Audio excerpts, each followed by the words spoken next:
এই কদম বিস্কুটগুলো আগে কখনো খেয়েছেন কি? যেমন দারুণ টেস্টি, তেমনি খাস্তা মুচমুচে, সম্পূর্ণ আলাদা একটা স্বাদ। একটা খেলে নিমেষের মধ্যে আর 10টা খেয়ে ফেলবে। আর এই বিস্কুটগুলো তৈরির জন্য প্রথমেই আমি এখানে নিয়ে নিয়েছি 1 কাপ পরিমাণ মতো ঘি। একটা মিক্সিং বোলের মধ্যে ঘিটা সম্পূর্ণটা নিয়ে নিলাম।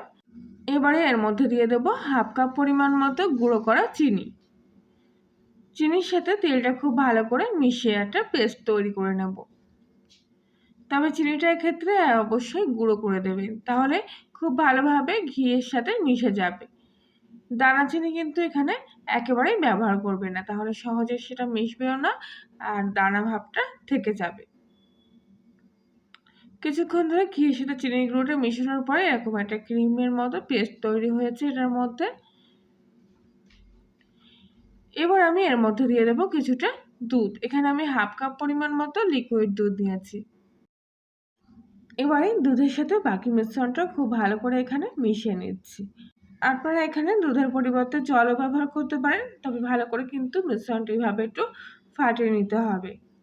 এবার এর মধ্যে দিয়ে দেবো স্বাদ মতো সামান্য একটু লবণ, যাতে বিস্কুটের স্বাদটা বজায় থাকে। এবারে এর মধ্যে দিয়ে দেবো অল্প সামান্য 1 চুটকি মতো বেকিং সোডা আর সামান্য 1 চুটকি মতো বেকিং পাউডার। বেকিং পাউডার পরিমাণটা কিন্তু একদমই সামান্য দিতে হবে। এবারে বাকি সব উপকরণগুলো একসাথে আবারও ভালো করে এখানে মিশিয়ে নেব। এই সময় হাতে একটু সময় নিয়ে কিন্তু মিশ্রণটা ভালো করে ফাটিয়ে নিতে হবে।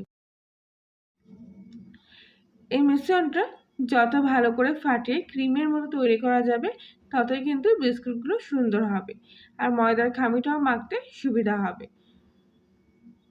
সেজন্য একটু সময় নিয়ে কিন্তু প্রায় 5 থেকে 7 মিনিট মতো সময় ধরে আমি মিশ্রণটা এইভাবে ফাটিয়ে নিয়েছি। আর দেখুন আগে থেকে কিন্তু এই মিশ্রণটা অনেকটাই ঘন হয়ে গেছে। এই মিশ্রণটা এবার রেডি হয়ে গেছে। সামান্য একটু এলাচের গুঁড়ো এর মধ্যে দিয়ে দিচ্ছি, যাতে বিস্কুটের গন্ধটা খুব সুন্দর আসে।